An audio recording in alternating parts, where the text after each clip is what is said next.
come on in and let's talk about our main topics for this week, which is really a focus on the environment and thinking more how we can have balanced conceptions of mental health and behavior. So I'm going to walk you through some of the key concepts. One is, let's think about what we mean by mental health. And the chapter gives us a couple ways to think about that. One is Erich Fromm's definition of the ability to love and create. If we're able to do that, we are expressing good mental health, and our inability to do that suggests some things are off. There are 6 characteristics of a mentally healthy person Jehoda mentions in the text. I'm not going to read those here, but you should certainly memorize them. And I would observe the one on identity kind of struck me a little bit like that autotelic personality you learned about earlier in the course that Csikszentmihalyi talked about. And yet we tend to give more attention to the alleviation of suffering, in part perhaps because it garners more attention. When somebody's not doing well, it really takes our attention, and we don't pay as much attention to people who are thriving.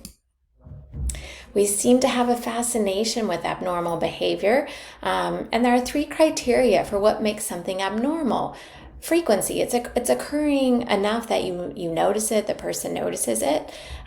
It doesn't have a positive function. There's not a reason for that behavior. It's not positive for the person that they're doing that. And the effects are also bad. You might see someone doing something, but if they're doing it infrequently, or they don't really feel that it has bad outcome for them, then they don't see that as abnormal, and perhaps neither should we. The context of the behavior matters a lot, and this is one of the big take-homes for this unit, and in part for this course, which I hope you are getting. We also tend to neglect the environment and positive because of the fundamental attribution error. If you've taken social psychology, you know that this is when we mistake something that happened in the environment, but instead we think it's a personal attribute of the person. So a person might be late for class, and we think they're lazy. So we're saying it's a personal trait, when in fact they got a flat tire on their way in. It was something that happened in the environment. And we make this mistake a lot. Humans are prone to make it. It's one of the things I would urge you to be on the lookout. Don't assume it has to do with the person, always asks. The other is we have a fundamental negative bias around pathologizing behavior. We tend to over-pathologize. You can even hear it in our language. Oh, they're passive-aggressive, or that person's ADD. When maybe they're just excited about something. So we tend to overestimate and over-pathologize. Instead of doing all that, an important approach in therapy is to use the forefront approach. And I even encourage you to try this out by maybe asking a friend or family member questions about this and dealing with COVID. And the way a therapist would do it, or you can even do it as a friend or colleague, is to ask some questions to assess what are some of the deficiencies and undermining characteristics of the person. So with COVID, we might say, what was it that made it difficult for you? Maybe some personal traits or things you didn't have. Then you ask questions about strengths and assets of the person. What is it? What personal traits did you have that enabled you to thrive or do well during the pandemic, especially during lockdowns?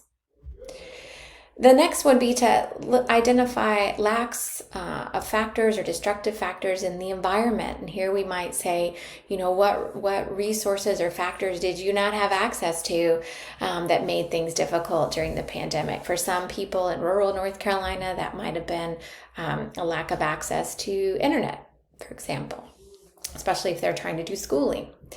And fourth, then, to ask, what are the resources and opportunities in the environment that support you? So what did you have access to that helped you? So as a clinician, understanding that there's both deficits but also assets and strengths is a different approach than over-pathologizing. We tend to have a lack of developmental emphasis as we think about abnormal. We understand how people grow and mature in some ways, but not so much about maturation. Like, how do we mature? How do we become wise?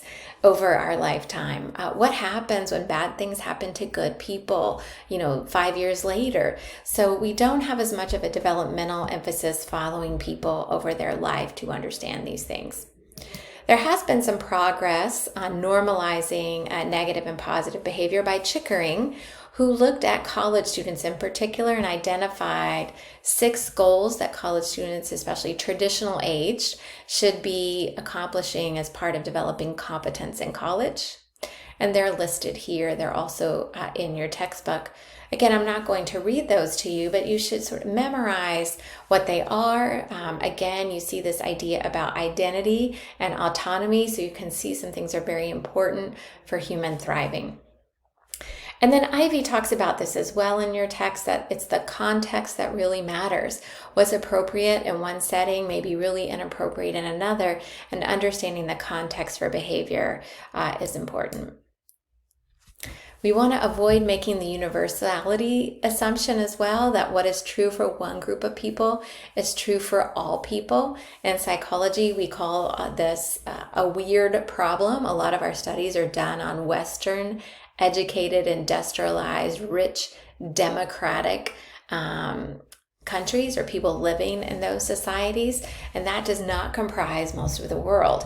And so realizing that culture might influence how people are behaving is important. And certainly the book discusses the DSM, which is a diagnostic statistical manual in psychology that we use in the United States to make assessments about mental illness.